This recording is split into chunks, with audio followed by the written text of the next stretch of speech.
Right, this is the second part of notes for Module 1, Section 5 from our book here, Reveal Algebra 2 book. And today we're just going to work on graphing inequalities. And so this slide here is directly from the book, and there's a lot of information on it. So let's try to see what we can digest. So inequality, that means just to refresh our memory banks, we're going to deal with the less than or greater than sign. Or we're going to deal with a less than or equal to or greater than or equal to sign. Right? It can also be not equal, but that's not going to be the case. Not going to be the case for this lesson. Right? And so we're going to graph the equation just like it's an equal sign. That's how we get this line. You graph it just like it's y equals mx plus b, or you graph it using the intercepts. Any of those methods we used before or still be effective ways, and you just kind of pretend like it's an equal sign and go about your business. Use all the rules for solving inequalities if you're going to solve for y equals mx plus b that we used when we went over how to solve an inequality. Now, they call this line the boundary because there's shading going to happen.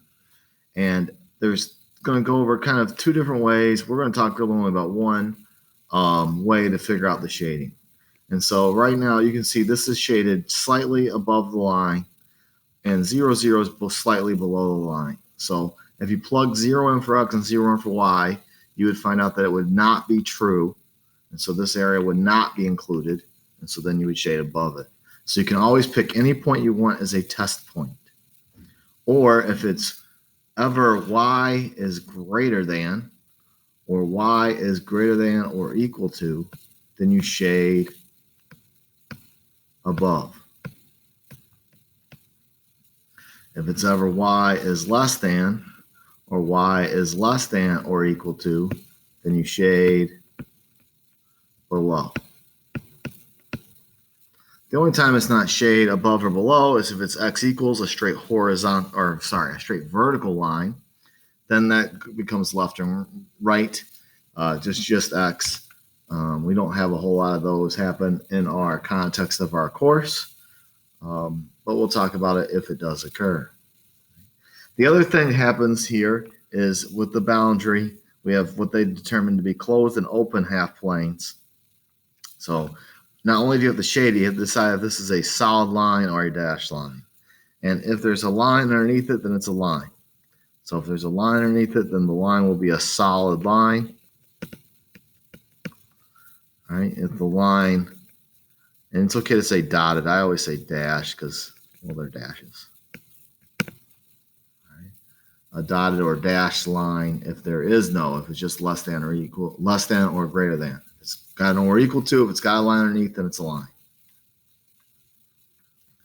And so let's review a lot of that. That was a lot of information. You want to graph it exactly like you would if it was an equal sign, with the exception being if it's less than or greater than, then it's a dashed line instead of a solid line. If Pac-Man is eating the y, so y greater than or equal to, then shade above the line. If Pac-Man is pointing at the y less than or equal to, that one doesn't need to be there, so just y less than or equal to, then shade below the line. And so let's graph this one. And so I would prefer to graph it in y equals mx plus b form. So I'm going to pretend like that's an equal sign for the most part and go ahead and solve here. And so I'm going to minus 12 over to both sides. And that gives me negative 4y is greater than x minus 12. I always like to write my x first. So I did x minus 12, positive x, negative 12. And now I'm going to divide both sides by negative 4. And now this is where my rules come into play. If I multiply or divide by a negative, I have to flip the sign. Notice that I flipped the sign because I divided by the negative. Now fractions are our friends when we're graphing. And so 1 divided by negative 4 is negative 0.25. But I'm just going to leave it as negative 1/4 x. And then here, negative 12 divided by negative 4 is positive 3. And so there's things I know already. the sign here doesn't have a line underneath. It's just y is less than. So I know already that it's going to be a dashed line. It's y is less than, so I know I'm going to shade below or underneath. It's got a +3 at the end of the, all right? So my B, which is my y-intercept, is 3. And my M, which is my slope, is -1/4.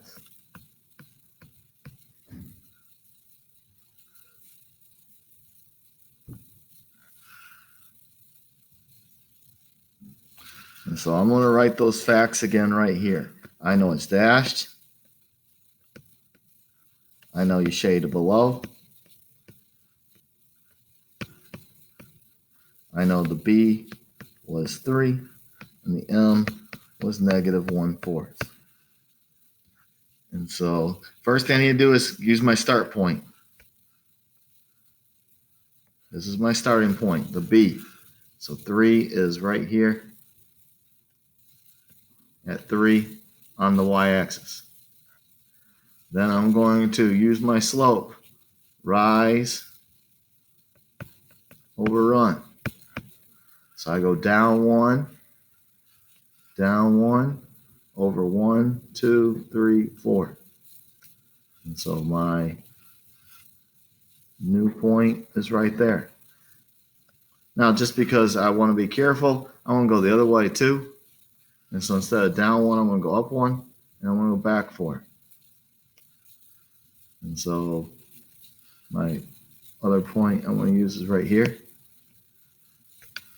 And then I'm going to draw a dashed line connecting those. And I'm going to shade the entire area below.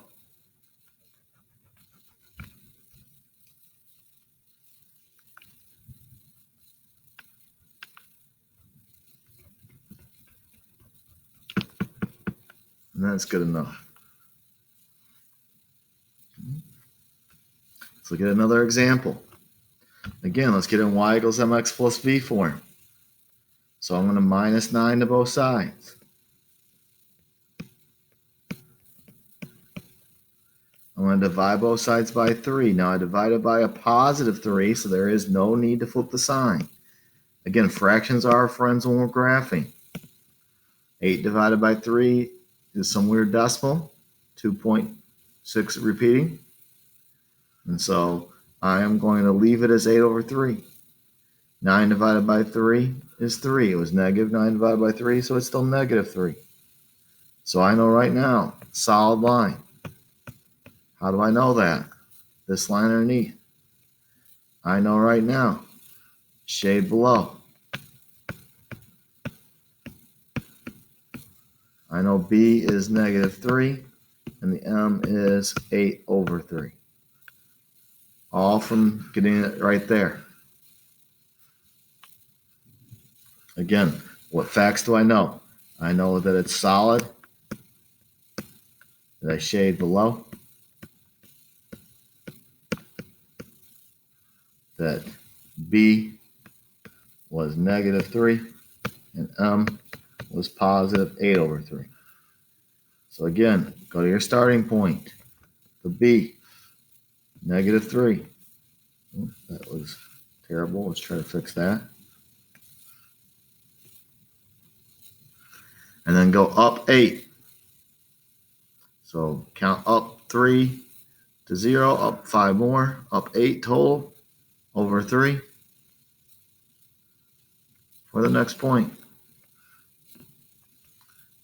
I'm going to connect those with a solid line.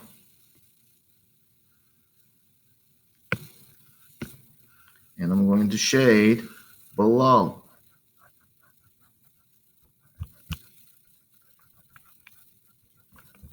Or underneath the line.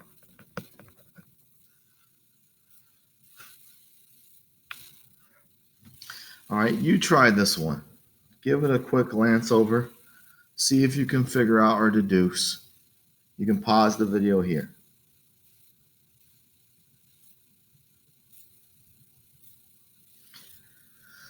All right, I'm going to continue on. If you haven't, you can continue to pause. I know already that it's going to be a solid line because it's got a line underneath it, so it's not going to be A, it's not going to be C. The number in front of Y is positive. All right? So when I divide, I'm not going to flip the sign. So it's going to be Y is greater than. So I know right now I'm going to shade above. So the two remaining, B is the only one where it was a solid line with shade above. All right, simple story problem here, and we're going to keep them simple for you. We're not going to go too complex with inequalities. Michelle is selling 2 sculptures she made and is hoping to earn at least $900. Write and graph inequality. So one each, one X and one Y, they're the 2 sculptures. She wants to make at least $900. She's very willing to make more, but she has to make at least 900, so it can be greater than or equal to 900. And so it was X plus Y is greater than or equal to 900. And pick the graph that matches that. Well, I would do the cover up method and intercepts here. I cover up the Y, X is 900. I cover up the X, Y is 900. And so they're all the same that way. So we know they did it right. And then it's solid.